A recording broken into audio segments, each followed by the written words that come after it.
ठाकरेंच्या शिवसेनेचे आमदार कैलास पाटील हे ऑपरेशन टायगरचा दुसरा भाग असल्याचा दावा पालकमंत्री प्रताप सरनाईक यांनी केलाय। तुळजापुरातील सीसीटीव्हीवरनं ऑपरेशन टायगरची चर्चा सुरू झाली आहे, तर पक्षांतराबाबत जो योग्य वाटेल तो निर्णय त्यांनी घ्यावा असं म्हणत खासदार ओमराजे निंबाळकरांनी ऑपरेशन टायगरवरती बोलणं मात्र टाळलंय। धाराशिवमध्ये ठाकरेंच्या शिवसेनेचे आमदार कैलास पाटील हे ऑपरेशन टायगरचा दुसरा भाग असल्याचा दावा पालकमंत्री प्रताप सरनाईक यांनी केलाय।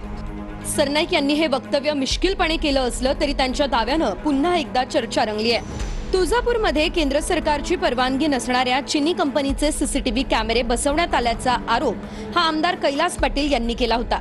पालकमंत्री प्रताप सरनाईक यांच्या आदेशानं हे काम सुरू असल्याचा दावा कैलास पाटील यांनी केला।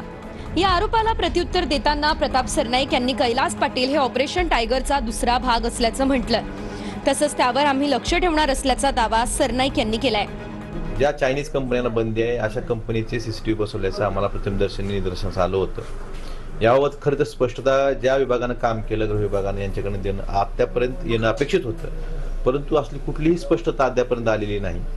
हा भावनेचा तुळजाभवानी मंदिराच्या सुरक्षेचा प्रश्न असताना देखील आज या ठिकाणी त्या सीसीटीव्हीचं उद्घाटन करायचा सोपस्कार पार पडला जातोय। कैलास पाटील विरोधी पक्षाचे ऑपरेशन टायगरचे दुसरे सदस्य असल्या कारणानं ते आता काही ना काही प्रसिद्धीच्या झोतासाठी असे आरोप प्रत्यारोप करतच राहतील। कैलास पाटील कुठे जातात, काय करतात, किती वाजता घरी जातात, किती वाजता तुळजापूरला येतात, याची सगळी माहिती सुद्धा त्या सीसीटीव्हीच्या कॅमेऱ्याच्या माध्यमातून आम्हाला मिळणार, जेणेकरून आम्हाला आमचं ऑपरेशन टायगर सोपं होईल। सकाळ दुपार पाटील कुठे जातात, माझ्यावर कुठे सर्व्हिलन्स ठेवायचे ठेवा। त्यांच्या परिवहन विभागाकडे एक तसली गाडी असते, त्याला कॅमेरे असतात, ती गाडी काय माझ्या मागे राहू द्या, काही अडचण नाही मला। पण काही गोष्टी मी बोलत नाही, आता योग्य वेळेवर बोलेन। त्या गोष्टीला तुळजाभवानीच्या सुरक्षेला जर तुम्ही टिंगल-टावळीत घेत असाल, त्याला चायनीज जपानीज असं म्हणून काहीतरी तुम्ही तो विषय दुसरीकडे डायव्हर्ट करण्याचा प्रयत्न करत असाल ऑपरेशन टायगरच्या बाबतीत, हे अत्यंत दुर्दैवी आहे। या सीसीटीव्हीच्या बाबतीत जी वस्तुस्थिती आहे,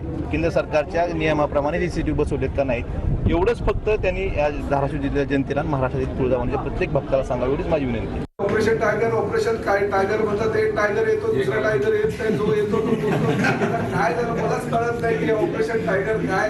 एक टायगर बाजूला बसलेले बस तो सगळ्या ऑपरेशन टायगर पुढचं करणार आहे। मला एवढं सांगतो की मित्र म्हणून त्याच्या भावनेचा आदर करणं, त्याचा सन्मान करणं ही मित्राची जबाबदारी असते। त्याच्यामुळं मैत्री आहे ना, मैत्री 100% कायम आहे। पण ते निर्णय घेण्याच्या बाबतीत त्यांना जे वाटतंय तशा पद्धतीचा योग्य निर्णय त्यांनी घ्यावा हीच मला 2022 मध्ये एकनाथ शिंदेंनी शिवसेनेच्या आमदारांसोबत आधी सुरत मग गुवाहाटी गाठली होती।